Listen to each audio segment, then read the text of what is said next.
অবস্থায় Adobe Photoshop CS6 এর যে পরিবর্তনগুলো আনতে হবে, প্রথমে ইনস্টল করার পর অ্যাডোব ফটোশপ CS6 এর আমরা কয়েকটি অপশন একটু পরিবর্তন করে নেব আমাদের কাজের সুবিধার্থে। যেমন আমরা প্রথমে ডবল ক্লিক করার পর দেখলাম একটি ডকুমেন্ট ওপেন হচ্ছে ট্যাবে। আমরা এটিকে কিভাবে ডিফল্ট অবস্থায় উইন্ডোয় পরিণত করতে পারি, সেক্ষেত্রে আমরা প্রথমে দেখিয়েছি Ctrl+K বা প্রিফারেন্স সেটিং এডিটে গিয়ে এবং এখান থেকে ইন্টারফেস এবং এখানে ওপেন ডকুমেন্ট অ্যাজ ট্যাব এই অপশনটি আমরা বন্ধ করব।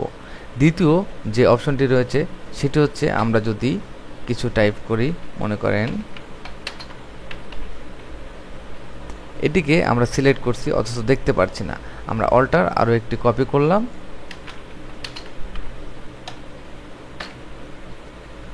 এখানে আমাদের দুইটি টেক্সট লেয়ার এবং সর্বশেষ আমাদের ব্যাকগ্রাউন্ড লেয়ার রয়েছে একটি ইমেজ।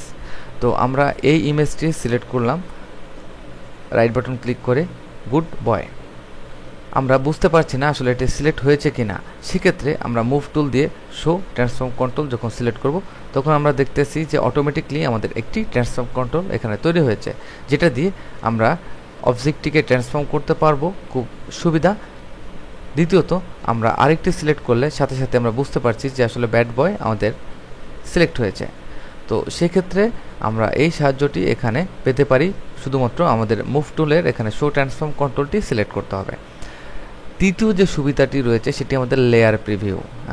তো লেয়ার প্রিভিউ আমরা রাইট বাটন ক্লিক করে লার্জ থাম্বনেল, তো লার্জ থাম্বনেলের ক্ষেত্রে আমরা অনেক বড় দেখতে পারবো এবং সহজে আমরা সিলেক্ট করতে পারবো। আমরা যদি অন্য কোনো ইমেজকে এখানে ইনসার্ট করি সেক্ষেত্রে আমরা দেখতে পাচ্ছি যে আমাদের লার্জ থাম্বনেল অনেক বড়ভাবে শো করছে, যদি আমাদের স্মল থাকে তাহলে ছোট, আমরা এক্ষেত্রে লার্জ থাম্বনেল। এই তিনটি অপশন আপাতত আমরা পরিবর্তন করে প্রথম অ্যাডোব ফটোশপ CS6 এ কাজ করা শুরু করি এবং এখন শুধু কাজই করতে থাকবো এবং দেখতে থাকবেন কিভাবে অ্যাডোব ফটোশপ CS6 দিয়ে সুন্দরভাবে কাজ করা সম্ভব।